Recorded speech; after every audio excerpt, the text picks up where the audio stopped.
So our report, Golden Years in Real Estate, is talking about the need for having a senior living product in KSA.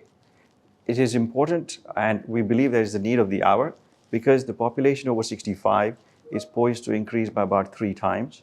And as a product, it actually is a viable and commercial product for both real estate investors as well as healthcare operators. So it's a win-win situation for both the people who require the product and also the investors in there.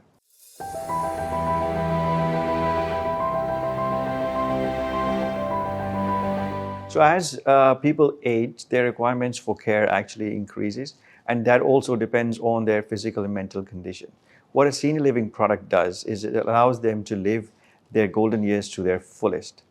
But when we're looking at it as a product, it is a bit different to a residential product or a healthcare product per se.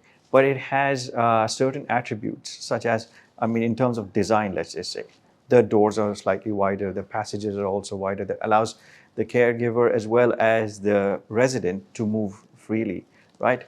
There will be ramps for wheelchairs or emergency beds just in case they are required. Each of the walls would have side railings to help them with navigating themselves in their own home, right? They can also be like additional amenities as well, such as sports that would be that allow them to play these games and live a more natural and freer life. They could be community halls where they could congregate. And in terms of services, when we say these facilities would have products like nutrition management, they would have on-call or timetable nurse and physiotherapy care. So all these things allow them to live a overall general and good quality of life.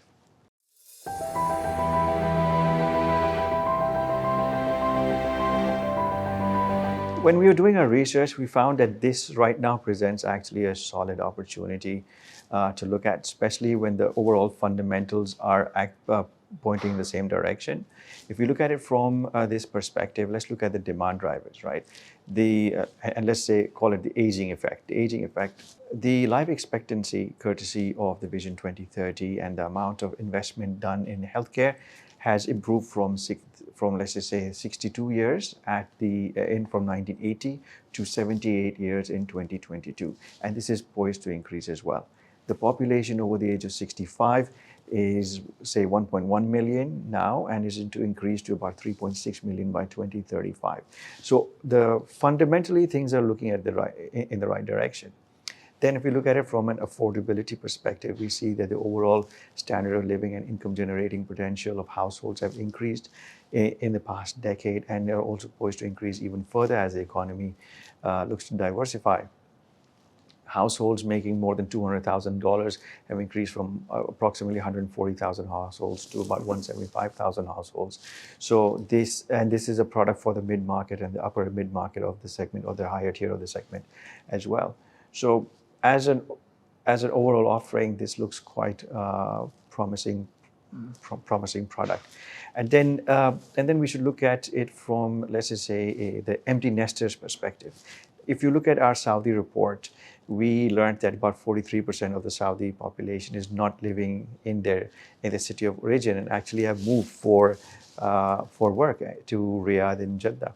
And as the giga projects come into play, this would also exasperate because more people would be looking to relocate. So such a dedicated product would actually be good for their parents. It'll give them the peace of mind that they are bought into a place that is giving them peace of mind and the right care, and also for the children that the parents are actually in the right place.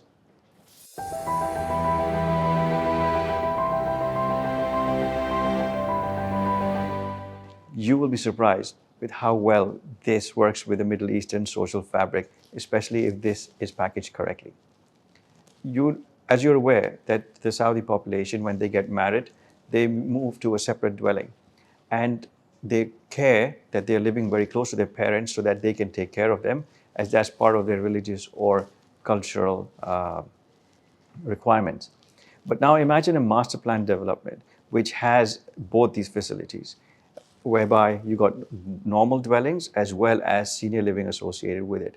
This is going to promote intergenerational living as well. It meets with their social fabric because it ensures that the parent and the child are living close together. And it also gives the peace of mind that the parent is getting the right care and support that they require to live their independent life to their fullest, whilst remaining within the community.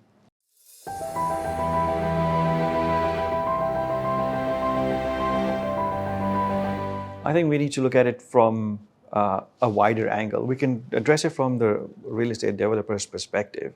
And in that, based on our research, we see that about senior living houses get about 15% to 25% premium over a normal residential product, but their cost of development is not that high. So the margins are quite good. Secondly, if we look at it from the perspective that if I'm making a master plan community and I have this product, when the parent is buying, so are the children buying in the same neighborhood. So my sales absorption is a lot faster, which is a good value proposition for a developer. On the other hand, if you look at it from an overall economic perspective, our research from the UK states shares that about 38% saving occur for people who are actually residing in senior living communities because they do not need the required healthcare as much, which is about 1,100 pounds, or say 5,500 real saving per person per annum. The other angle is that it also creates employment opportunities for people within the healthcare space who are going to cater to this. So it's a win-win because the overall healthcare impact is a lot lower in hospitals, but at the same time, it's a job creation thing, job creation mode, which helps with the overall economic upliftment of the economy.